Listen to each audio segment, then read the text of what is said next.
নমস্কার বন্ধুরা, আমি নিতাই মণ্ডল। আপনারা দেখছেন চাষবাস নিতাই মণ্ডল। তা যাই হোক বন্ধুরা, আজকে এসছি আলু বাগানে। আলুর একটু পরিচর্যাটা দেখে নেবো, কী কী দিতে হয়, কী সার ব্যবহার করতে হয়, কোন টাইমে দিতে হয়, এটা আমরা একটু জেনে নেব। তবে সর্বপ্রথম দেখাই আমরা যে মাঠে কৃষক ভাই চাষ করছে, এই ভাঁড়িটা দিচ্ছে, একটু ভালো করে মন দিয়ে দেখো যে কেমন সুন্দর লাগছে। আমরা মাঠে আসি, জিনিসটা দেখাই, চাষের যে পদ্ধতি, যেখানে যেরকম পদ্ধতি, আমাদের এখানে এইভাবে পদ্ধতি হচ্ছে, সেটা আমরা দেখাচ্ছি। বর্তমান আজকে 26 তারিখ, 26শে ডিসেম্বর। কালকে 25শে ডিসেম্বর গেল বড়দিন, আজকে 26শে ডিসেম্বর। ভাঁড়ি দেওয়া হচ্ছে। বর্তমানে কিন্তু নতুন আলু উঠে গেছে, যেমন বর্ধমানের দিকে যেসব আলুগুলো চাষ হয় আগে, সেই আলু উঠে গেছে। কিন্তু আমাদের এখানটা চাষটা একটু নাবি, সে কারণে আমাদের এখানে একটু লাস্টে হয়। তাহলে বন্ধুরা একটা জিনিস বলি, চাষবাস তো বলবো কি দিতে হয়। চাষটা আমাদের ভালো লাগে কেন জানো বন্ধুরা? আমরা গ্রামের চাষি। গ্রামে আমরা ছেলে, বাবা, ভাই, মা, নিজেদের বউ, তারা গিয়ে হাতে মিটে কাজ করে, খুব ভালো লাগে। এই ভাঁড়িটা দিচ্ছে দেখো, ওটা হচ্ছে ছেলে, ওইটা হচ্ছে ছেলে, আর ইনি হচ্ছে বাবা। বাবা আর ছেলে একসঙ্গে ভাঁটি দিচ্ছে, দেখো কত সুন্দর। ছেলে ভাঁটি দিয়ে আগে চলে যাচ্ছে, বাবা কিন্তু পিছে পড়তেছে। তাহলে আমি বর্তমানে সবসময় জানি বলি, ইয়ং ছেলেরা চাষে এসো, তাহলে কিন্তু শর্ট টাইমে অনেকটা কাজ করে এগিয়ে নিতে পারবে, ভালোও লাগবে। কারণ বাবা বয়স হয়ে যাচ্ছে, বাবার হাত অস্তে চলতেছে, কিন্তু ছেলে বাবা একটা ভাঁটি দেয় তো ছেলে দুটো ভাঁটি দেয়। তাহলে বন্ধুরা, কাজে একটা আনন্দ আছে। সবসময়ের জন্য বলবো যে বাবা ছেলে একসঙ্গে কাজ করছে, এটা একটা বড় বিষয়। আর প্রত্যেক চাষিরা এইভাবেই চাষ করে। বাড়িতে যা থাকে ছোট ছোট ছেলে, তাদের অবশিষ্ট টাইমে পড়ার ফাঁকে তারা এসে হাতে মিতে কাজ করে দেয়, খুব ভালো লাগে। যাই হোক বন্ধুরা, আজকের 26শে ডিসেম্বর, আজকের ভাঁটি দেওয়া চলছে। এর আগে যখন আলু বসিয়েছিল তখন দিয়েছিল যে সারটা দিতে হয়, সেটা হচ্ছে আমাদের এখানটা 10-26, আর খোলও দিতে হয় 10-26, খোল, পটাশ, ফসফেট, এগুলো সব মিক্সড করে একসাথে পাইল করে ঢালাই ছড়িয়ে নিতে হয়। জায়গার পরিমাণ হিসেবে দিতে হবে, তোমার ছড়িয়ে নিতে হবে। নিয়ে তারপর প্লেন যেরকম আলু বসায় সেরকম আলু বসিয়েছিল। গাছটা খুব ভালো মোটা মোটা গাছ আছে। এটা হচ্ছে জিএমএস কোম্পানি পোগরাজ আলু, হ্যাঁ, ভালো জাতের আলু। এই আলুটা আমাদের এখানটা খুব ভালো হয়। আজকে 26শে ডিসেম্বর ভাঁটি দিচ্ছে। ভাঁটি দেওয়ার পরে জলটা দেওয়া হবে। দেখো বন্ধুরা, ভাঁটিটা দিচ্ছে, আমার তো খুব ভালো লাগছে। এই ভাঁটিটা হয়ে গেলেই জলটা দেওয়া হবে।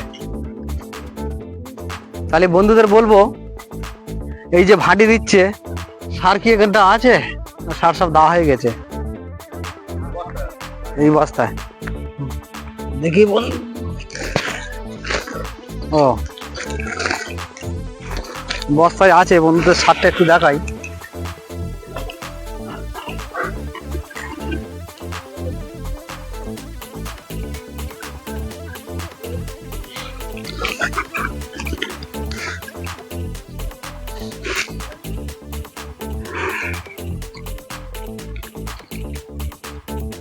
এটা হচ্ছে 10-26 আর ইউরিয়া আছে। এই 10-26 আর ইউরিয়া, এটা কিন্তু ঢালাই ছড়িয়ে দিয়েছে আমাদের চাষি ভাই, ঢালাই ছড়িয়ে দিয়েছে, সুন্দর করে ছড়িয়ে দিয়েছে। দিয়ে এই ভাঁটিটা দেওয়া হচ্ছে। এই ভাঁটির পরে ছেঁচা দেওয়া হবে, দেখবে তখন আলু পুরো তৈরি হয়ে গেছে। আলুতে দুটো করে ছেঁচা দিলে হয়ে যায়, কিন্তু অতিরিক্ত 3টে ছেঁচা লাগে, এটা মাথায় রাখবে। আর আলুর সবচেয়ে যেটা ক্রিটিক্যাল ব্যাপার, জল দেওয়ার সময় বন্ধুদের লক্ষ্য রাখতে হবে জলটা যাতে বেশি না হয়। আমি দুবারের জায়গায় 3বার জল দেবো। জল যদি বেশি আছে, আলু গাছের কিন্তু গোড়া পচে যাবে, আলু গাছ দুর্বল হয়ে যাবে, গাছের পাতা লাল হয়ে বসে যাবে। সেই কারণে বন্ধুদের বলবো, যারা আলু চাষ করছো তারা জলটা ঠিক দেওয়ার নিয়ম, ভাঁটির মাথায় জল চলে যাবে, আমি বন্ধ করে দেবো। এখান থেকে তো জলটা আমার ছাড়তে হয়, ভাঁটির মাথায় জল চলে যাবে, বন্ধ করে দেবো।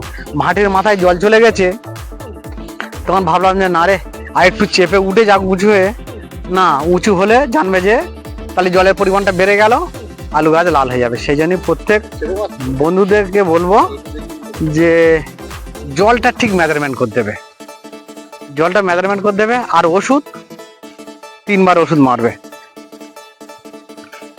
তাহলে বন্ধুদের বলবো যে ওষুধ আমাদের আলু গাছে কি কি লাগে। ওষুধ 3 বার ওষুধ আমাদের স্প্রে করলে হয়ে যায়। 3 বার ওষুধ আমাদের স্প্রে করলে আলু গাছে হয়ে যায়। আমরা ফার্স্ট টাইমে মারো মেটালাক্সো ম্যাঙ্কোজেব, আর সঙ্গে ব্যারিস কন্ট্রোল গ্রোথ প্রমোটার, এই দুটো দিয়ে স্প্রে করবো। 10 লিটার জলে 25 গ্রাম, আর ওটা হচ্ছে 25 গ্রামের পাতা, ওটা 3 গ্রাম হয়। তাহলে এই দুটো একসঙ্গে দিয়ে একবার স্প্রে হলো। দ্বিতীয়বার বন্ধুদের বলবো একটু কীটনাশক স্প্রে করতে হবে। আলু গাছে কীটনাশক যে কোনো কীটনাশক মারতে পারবে, এটা ফুলের কোনো ব্যাপার না যে ফুল ঝরে যাবে যাবে এরকম কোনো ব্যাপার না। যে কোনো কীটনাশক, হ্যাঁ, আলু গাছে জাপ পোকাটা বেশি লাগে, ওই জাপ পোকার জন্য যে কোনো ওষুধ প্রোপাইনোফস সাইপারমেথ্রিন মারলে হবে, ক্লোরোপাইরিফস সাইপারমেথ্রিন মারলে হবে, অ্যাসিটামিনোফিড মারলে হবে, তারপরে ডাইমিথয়েড মারলে হবে, মনোক্রোটোফস মারলে হবে। এই ধরনের যত টেকনিক্যাল আছে যে কোনো ওষুধ মারলে হবে আলু গাছে। আলু গাছে কোনো সমস্যা নেই বন্ধুরা। তবে আলু গাছে মেন যে রোগটা জলদি ধসা, নাবি ধসা, এই জলদি ধসা নাবি ধসা রোগ যদি লাগে আলু গাছ 5-7 দিনের মধ্যে কিন্তু একবারে নষ্ট হয়ে যাবে।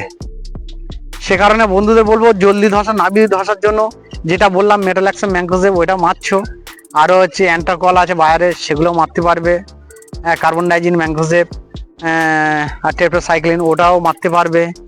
এগুলো মাঝে মাঝে মারতে পারবে। আর দেখা যাচ্ছে এই যে টাইম, এই টাইমে কিন্তু আমি যদি শুধু ম্যাঙ্কোজেব স্প্রে করি, শুধু যদি ম্যাঙ্কোজেব যদি স্প্রে করি তাতেই আমার কাজ হয়ে যাবে। তাহলে ম্যাঙ্কোজেব স্প্রে করলে আমি সপ্তাহে একবার করে ম্যাঙ্কোজেব স্প্রে করবো, M35 যেটা। তবে ওইটা মাঝে মধ্যে করব, করলে দেখবে আলু গাছের জলদি ধসা নাবি ধসা রোগটাই আসবে না।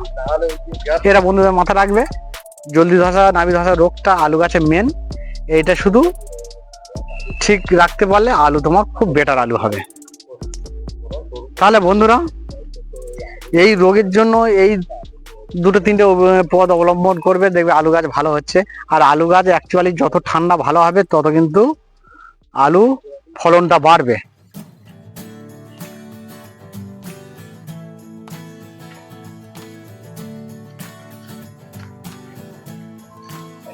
তাহলে বন্ধুদের বলবো আলু চাষটা দেখছো, চাষি ভাই ভাটি দিচ্ছে সেটাও দেখছো, ভালো লাগছে।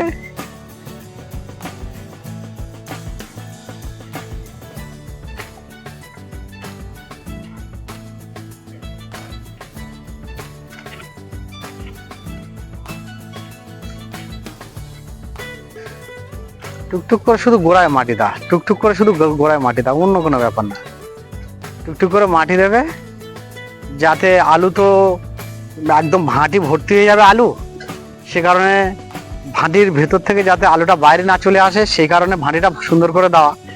আর সেটা যদি না হয় তাহলে কিন্তু আলু যদি সূর্যের আলো পড়েছে আলে কিন্তু তোমার নীল কালার এসে যাবে। আর নীল কালার আলু মানে চাইয়ে কোনো ব্যাপারই নেবে না, খেতেও ভালো লাগবে না, বাজারেও বিক্রি হবে না। সেই কারণে সুন্দর করে ভাঁটিটা দেওয়া হয়।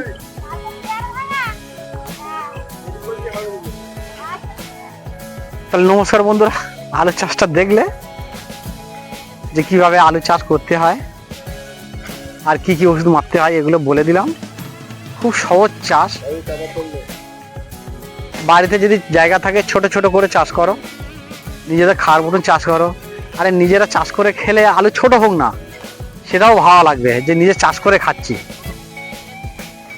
হ্যাঁ, নিজেরা চাষ করে খাচ্ছি এটাই খুব গর্বের বিষয় যে এই নিজের গাছের আলু, এটা প্রত্যেকেই ভালো লাগে যে ছোট ছোট করে যদি চাষ করি। আর যদি জায়গা থাকে তাহলে বড় বড় করে চাষ করো, আলু বিক্রি করতে পারবে, অনেকটা লাভ পাবে।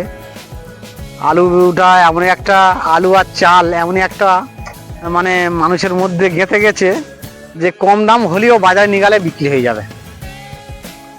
পরে কি বলো, আলু আর চাল। তাই নমস্কার বন্ধুরা, আজকের এই পর্যন্ত করে, আবার দেখা হবে পরের ভিডিওয়।